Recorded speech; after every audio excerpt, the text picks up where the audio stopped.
my friend. Oh no. Looking good. Here's looking slick. What's your name? Felix. Felix, nice to meet you, man. That's the really cool thing about Omar is that he's punchy and he's funny, but he also backs that shit up with awesome knowledge.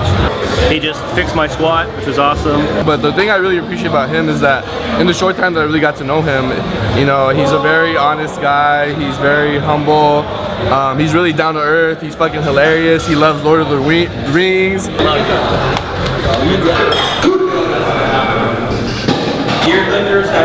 How did you even go to the league at 190? You want to try and find the technique, the cues that help you out best. Without further ado, Silent Mike, take it over. Go ahead. Just one thing that he mentioned right there, finding the cues that work for you best. There's a lot of cues that same thing as all lifting kind of came from geared lifting. That was really popular even up until about 5 years ago. So when you hear like arch, arch, arch, or like knees out or this or that, often it might pertain to a really fat guy in gear. And it might Really not, fast. Yeah, really Squatting really high. Mark Bell. Yeah. But so you have to find out what works for you, and not every cue works for everybody. Right. So the basis of everything is, you know, staying tight, which means big air in your stomach, trying to keep your heels on the ground, driving through your heels, all that kind of remains the same for everyone. But then head position, kind of where you wear your belt, all that kind of stuff's going to change from person to person. Even where your hands are, where you hold the bar is all very individual. I guess we'll start with bar position.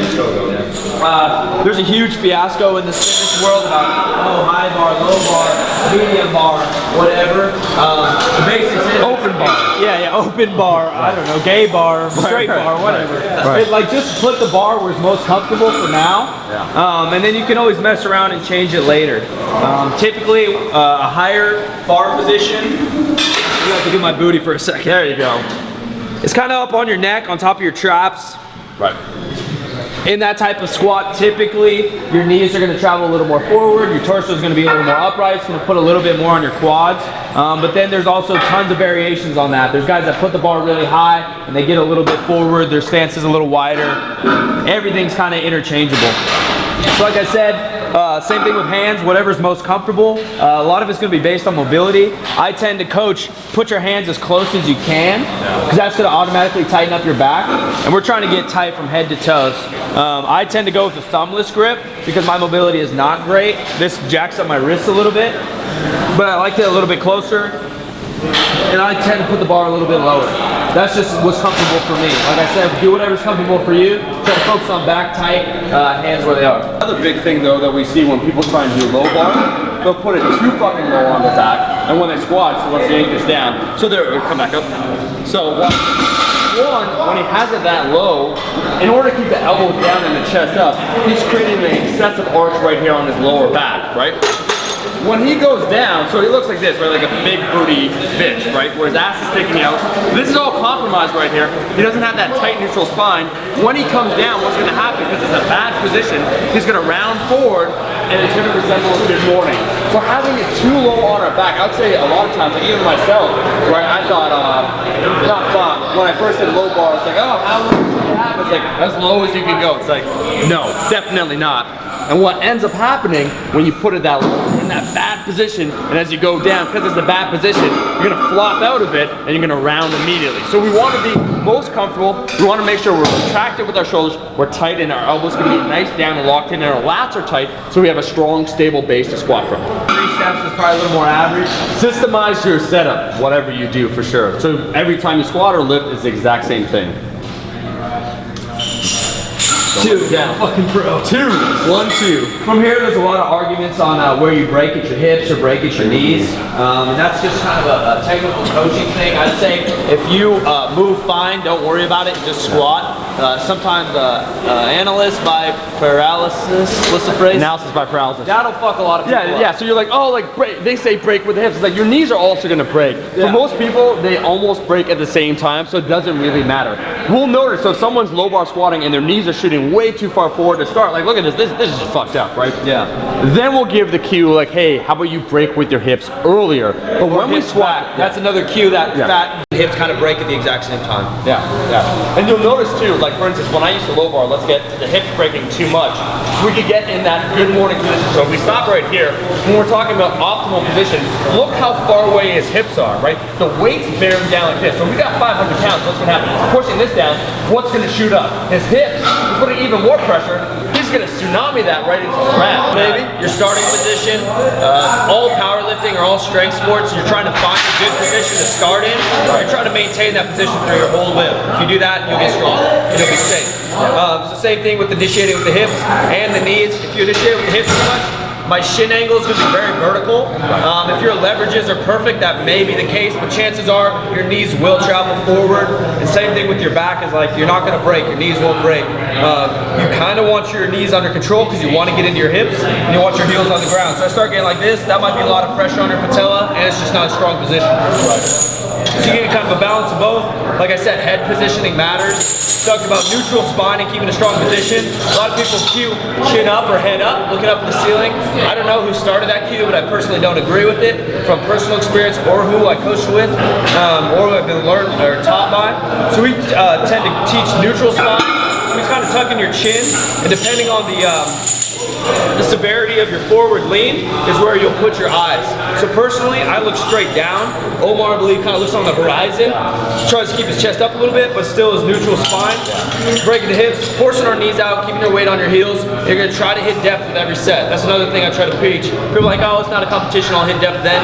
Practice how you play, hit depth as much as you can, especially when you're warm. And then I want something about the hips. Look at that. So if you notice, the bench press is different when we talk about bar path. The squat, when you look at the bar, it's pretty damn straight. It's going up and down. And that's something else that happens when we have a bad position. The bar will tend to move. We want to be as efficient as possible. So for Mike, this is perfect how he squats, right? You see step. We talk about, like, you know, people asking about butt wink, butt rounding. A lot of that has to do with mobility, but some of that has to do with technique. Let's back to the bar for a second. If Mike did that, so either which way, right, a lot of times people will crane their neck up, which basically also makes their hips shoot out, right, their butt will go up like this. When they go down, so Mike do an excessive arch. When Mike goes down, you're gonna see a big butt wink right now. So look at that, right? When the butt comes underneath like so. And that's $5. Yeah, that's $5. For that twerk. For that was a twerk. That was like $1 at best. But what I was gonna say is that if you take a look at that, that wasn't mobility, that was technique. So a good cue sometimes when trying to get tight, when we think about bracing right with the core, is also maybe squeezing the glutes, so when we descend, we can be nice and tight and pop right back up. Because if we're not tight with the glutes, right, and loose, what will tend to happen sometimes, we might shoot out too far, right? We feel that uncomfortable position and we shoot backing out. So first thing, so let's pop it, relax for a second. So let's pop the hips open. Let's squeeze the glutes, right? Look at that tension he built up. Yeah, he's trembling. That's fucking great. That's powerlifting. Good. Not too bad. Not too bad. Force those knees out. Yeah, it looks, honestly, it looks a little bit better. Yeah. So my name is Zach Villagran. I've been following Omar for about 3.5 years now. One of his long-term members, and I remember when he first started his channel, he basically put up information in terms of proper mechanics and whatnot, and since then it's grown to be just from a YouTube channel to more of an online coach, as more importantly trying to change the community, has welcomed me, you know, as a brother that I've never been here before, but sure enough, community, Bart is great, Omar, Silent Mike, couldn't ask for a better day. Really appreciate everything they're doing here today. Omar's been a big inspiration for me. I really enjoy his YouTube content. He put out one of the probably the most informative and entertaining channels. Not many channels can claim to do both, so I really appreciate his uploads. It's probably my #1 in my subscription box. So if I had the chance to meet him, I definitely wanted to take it. Really great, just learning some cues from Mike and Omar. They're super knowledgeable guys and they're like really entertaining. So it was great seeing them in person for once. Well, what I felt, honestly, with time is that I wish back when I started there were some of these vehicles like YouTube to learn better information from. I agree. great. Yeah. They were asking me how I found like Marco Bell and stuff. I was like, I don't know. Like I just read everything I could until whatever. Nice to meet you. Yeah, Very before nice you to meet leave, I know you don't eat cheap meals, but try In-N-Out. Oh, I know we had it out today. It was good. It was really good actually. Yeah, I liked it. Gentlemen in the sky. Oh God, you guys are too much. You guys gotta get the fuck out of here.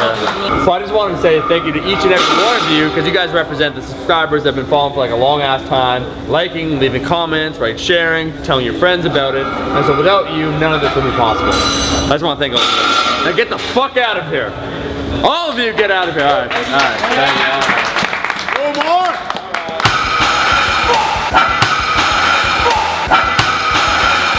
Ah!